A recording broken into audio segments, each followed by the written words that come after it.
try to help us out. Less than a month after arriving at 9 News, there was a shooting at a place where children played and innocence thrived. Tom Costello and I were sent to cover the story. It was in Aurora, at a Chuck E. Cheese restaurant. 10 p.m. on December 14th, 1993.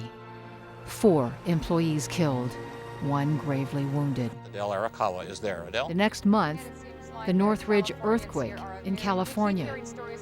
Covering stories like that. A fire cloud rolled up the mountain. And the fire on Storm King Mountain, only 6 months later, was hard.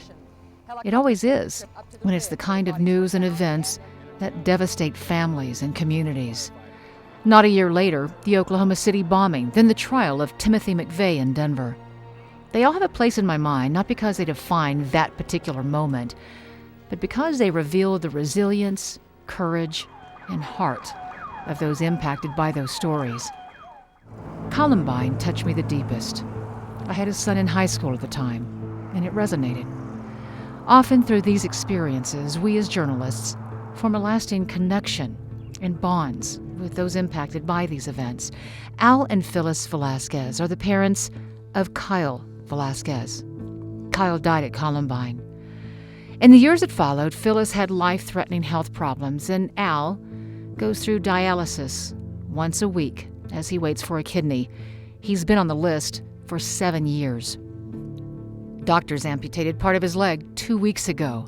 Do you know what they tell me? That they're blessed. So many lessons. We hear a lot about how negative the news is. How can you forget the Super Bowls, the Olympics, the championships, our NASCAR team? And I've never seen hearts as big as those in Colorado.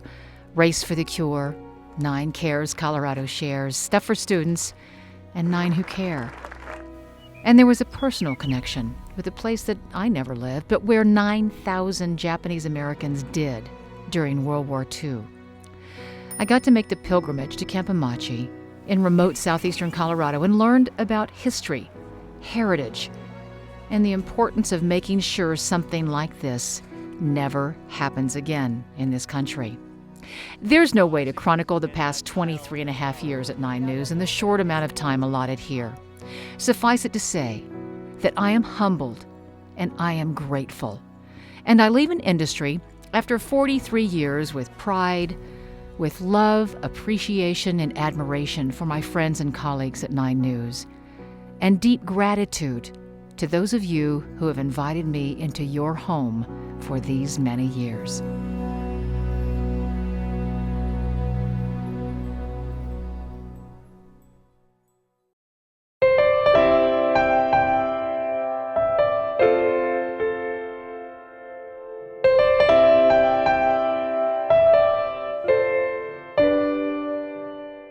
She did break up the boys club at 9 News. When Mike Landis left and went to our station in Atlanta, that was really a turning point in the history and the legacy of 9 News. It became a male-female anchor for the first time, really. It found children are the poorest age group in our state. She knew who she was, and I think that that's a trait that very few of us have. In other words, I feel like Adele, and I never talked about this with her, but I'm sure all her career, they were honored to change her name. Hi, I'm Adele Arakawa. Change her hairstyle, change a dozen different things.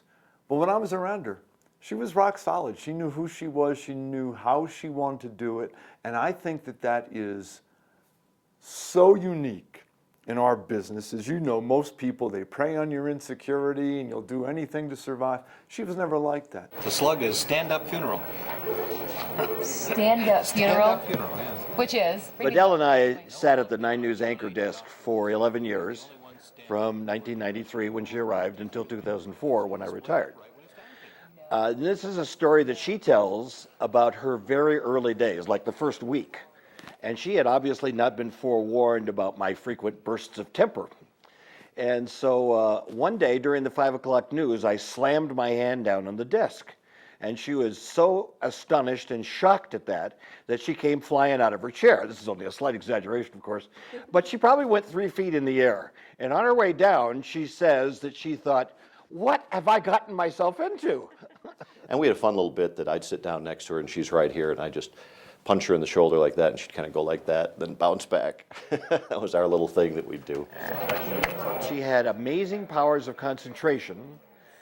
She could focus really, really well and find the meat of a story almost immediately, and then manage that story, whether she was an anchor or whether she was a reporter. She took charge of the story and told it very well. Preparation is everything for a newscast and for a career. A generation of people have grown up watching Adele Arakawa do the news. And who knows how many young people she inspired to go into journalism. So I think that'll be a long legacy for her.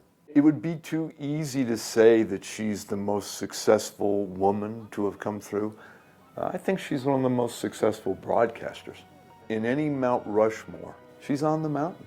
Even if you move on to a different challenge, a different station, whatever, later in your career, and I've been at this for over 40 years, you look back and there's that handful of people that it didn't matter whether you were colleagues or competitors, you were friends. When you're retired, you can walk outside and just watch the sunset rather than just talk about it.